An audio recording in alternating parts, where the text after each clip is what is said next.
శ్రీమాత్రే నమః. లలిత సహస్రనామాలు అర్థ వివరణలో భాగంగా ఇప్పుడు 41వ భాగం అండి. ఇది 73వ నామం.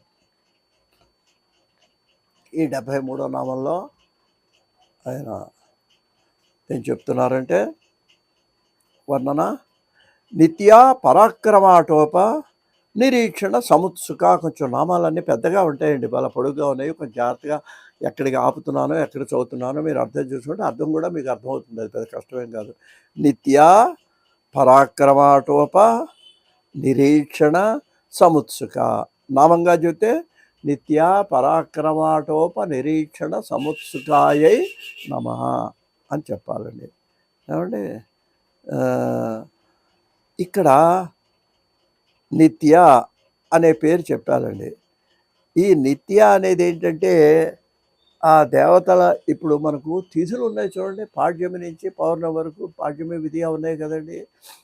ఈ 15 తిథులు కూడా అమ్మవారి యొక్క రూపాలే అని మనకి దేవీ పురాణం చెబుతుందండి. ఆ అమ్మవారి యొక్క రూపాలే ఆ తిథులుటండి. ఎక్కడికెక్కడేనండి, ఒకదానికి వెళితే అంతా శివమయం అంటాం, ఒకదానికంతా అంతా విష్ణుమయం అంటాం. ఏ వృతం చేసే వృతానం వృతం ఇదే గొప్పదండి. ఇంకా అన్నిటికీ ఇది చేస్తే చాలు మీకు మోక్షమే అంటుంటారు. మన నమ్మకం, మన యొక్క విశ్వాసం. మనకు అమ్మవారి నమ్మకం అంటే అట్లా వెళ్ళిపోయి, శివుడి నమ్మకం అంటే ఇంకో విధంగా. అందుకే మనకు శంకరాచార్యులు పంచాయతనం ఏర్పాటు చేశారు. శైవం, గణపత్యం, ఈ విధంగా అనేకమైనటువంటి రూపాలు ఉన్నాయండి. గణపతి ప్రధానంగా కొంతమంది, శివుడి ప్రధానం, ఇలా భావిస్తూ పూజిస్తూ ఉండేవాళ్ళు ఉన్నారు ఇక్కడ. ఇది అమ్మవారి దాంట్లో మనం ఆలోచించినట్లయితే ఆ 15 తిథులను కూడా నిత్యలు అంటారటండి. అటువంటి నిత్యంలో కామేశ్వరి మొదలైనవి, చిత్ర, కామేశ్వరి, ఇవన్నీ కూడా 19 తిథులకు ప్రత్యేకంగా వాళ్ళ ఇదంతా చూస్తే చాలా అవుతుందండి మొత్తం. ఇది వేరే దేవి భాగవతంలో. అందుకని మనం గమనించాల్సింది ఏంటంటే, 17 తిథులకు అధిష్టాత్రులైనటువంటి ఆ తిథికి దేవతలు ఉన్నారు. ఆ దేవతలు ఇప్పుడు ఇక్కడ యుద్ధంలో ఇవిడికి సహాయంగా, అది మనం గమనించాలి.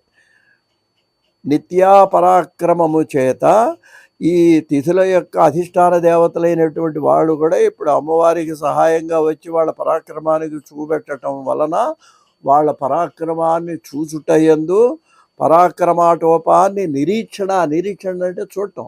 అమ్మవారు అనుకుంది ఇప్పుడు ఆ తిథుల యొక్క దేవతల యొక్క పరాక్రమాన్ని నేను చూడాలి అని సముత్సుకంగా ఉందిట అమ్మవారు, ఉత్సాహంగా ఉందిట. ఇది ఈ నామానికి అర్థం అండి. ఇంకా 74వ నామం వచ్చేటప్పటికి భండపుత్ర వధోద్యుక్త బాలా విక్రమనందిత. ఇక భండు కొడుకు ఒకడు ఉన్నట్టండి, వాడు భండపుత్రుడు. ఒకడేంటి, చాలామంది ఉన్నారు, 10 మంది దాకా వాళ్ళు. ఆ భండపుత్రులని వధించటానికి ఈవిడేం చేసిందంటే, ఈవిడ భండాసురుడిని చంపాలి. అందుకని భండపుత్రుల్ని, భండు కొడుకులు కొంతమంది ఉన్నారు, వాళ్ళని చంపడానికి ఈవిడేం చేస్తుందంటే బాలా విక్రమనందిని. విక్రమనందిని అంటే ఏంటనమాట అండి, పరాక్రమం కలిగినటువంటి బాలను తయారు చేసింది. తనలోంచి ఒక 9 సంవత్సరాల పిల్లంటే చక్కగా మనం బాల ఫోటోలు కూడా చూస్తుంటాం. అసలు బాల మంత్రోపదేశం పొందేవాళ్ళు కూడా చాలామంది ఉంటారు. అందువలన అటువంటి మంత్రాన్ని పొందినటువంటి ఆ బాలా అనేటువంటి ఆవిడ్ని భండపుత్రులను చంపడానికి బాలాదేవిని ఈవిడ సృష్టించి, ఆవిడ పరాక్రమాన్ని చూసి ఈవిడ చివరికి యుద్ధం చేస్తుంది. అందుకని మధ్యలో వీళ్ళందరూ యుద్ధాలు చేస్తున్నారండి, ఈవిడ సైన్యం. అందువలన ఆ భండపుత్ర వధానికి ఉద్యుక్త సిద్ధపడ్డటువంటి బాలా అనే దేవత యొక్క విక్రమ పరాక్రమాన్ని చూసి నందిత సంతోషపడిందిట ఈ అమ్మవారు. ఇది ఈ నామం యొక్క అర్థం. దీన్ని మనం నామంగా చెప్తే భండపుత్ర వధోద్యుక్త బాలా విక్రమ నందితాయే నమః. స్వస్తి.